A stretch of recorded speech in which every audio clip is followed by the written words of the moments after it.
China is one of the strongest economy in the world. A decision made by the Chinese government would impact the world itself. So how did China came from a point of nothing to something to the point they are now everything?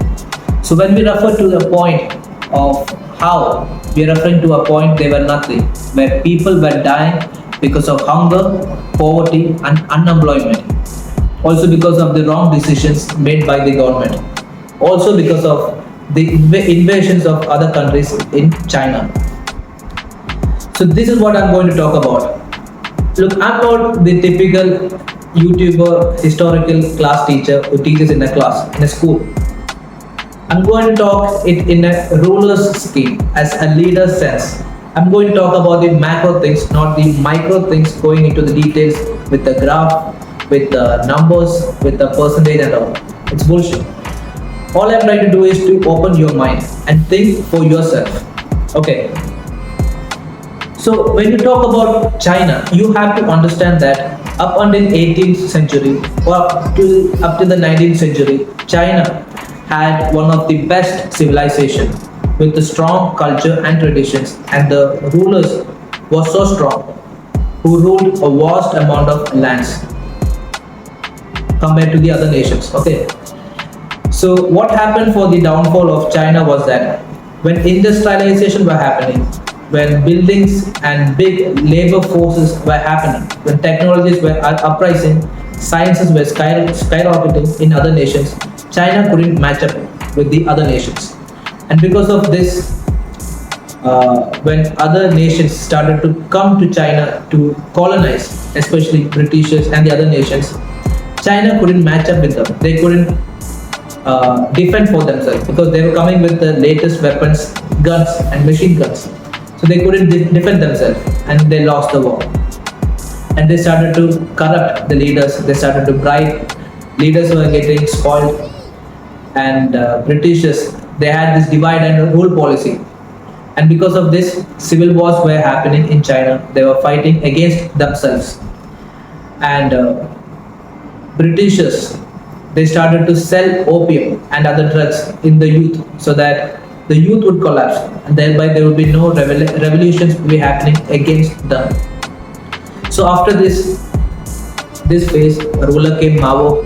Now when talking about Mao, he's a world-renowned leader. His ideologies are world famous. He was a poet indeed. But when talking about cruelty, we know how Nazis were.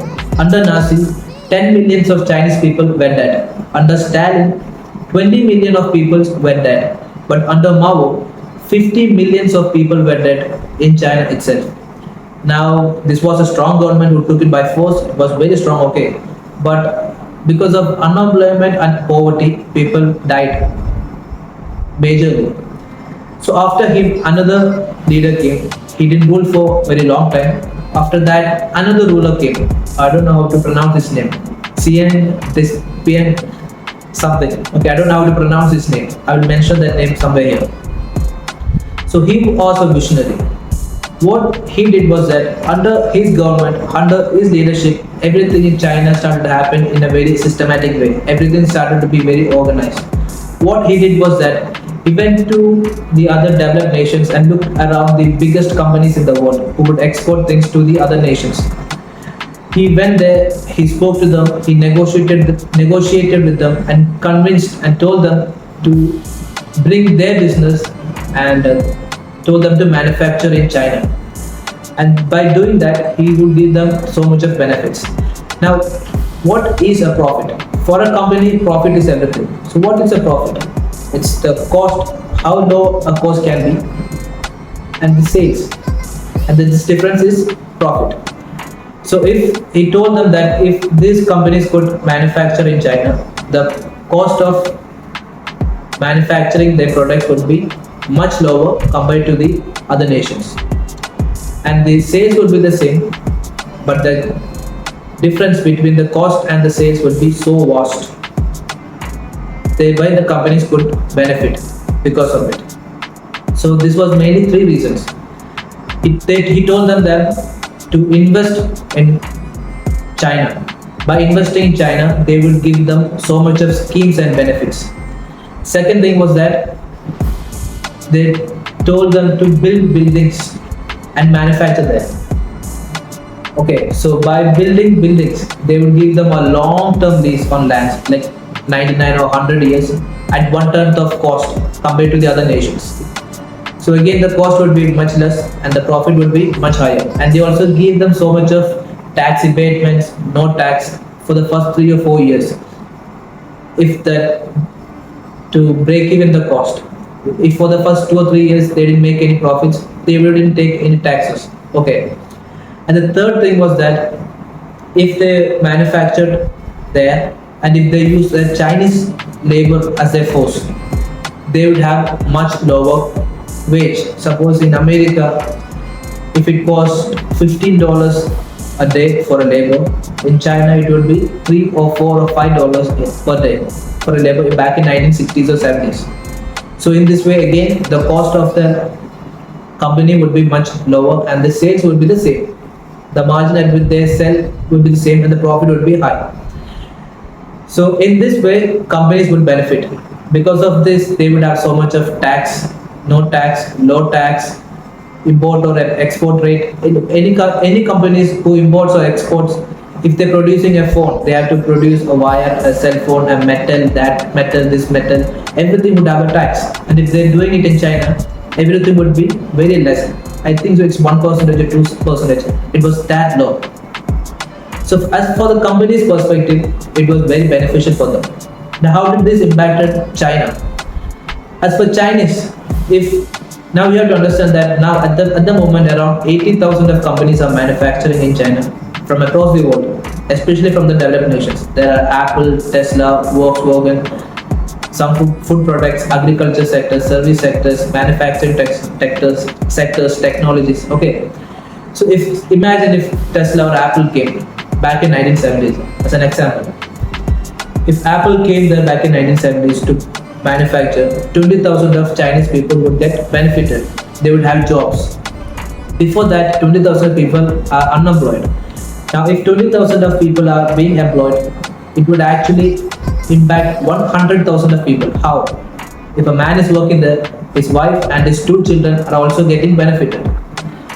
And also, if they are getting $5 or $6 a day, and if 20,000 of people are working there, in a month they are generating millions of dollars, and this money would go back in a circle in their economy, and they would spend it in finance, banking, entertainment, pharmacy, films, theaters, parks.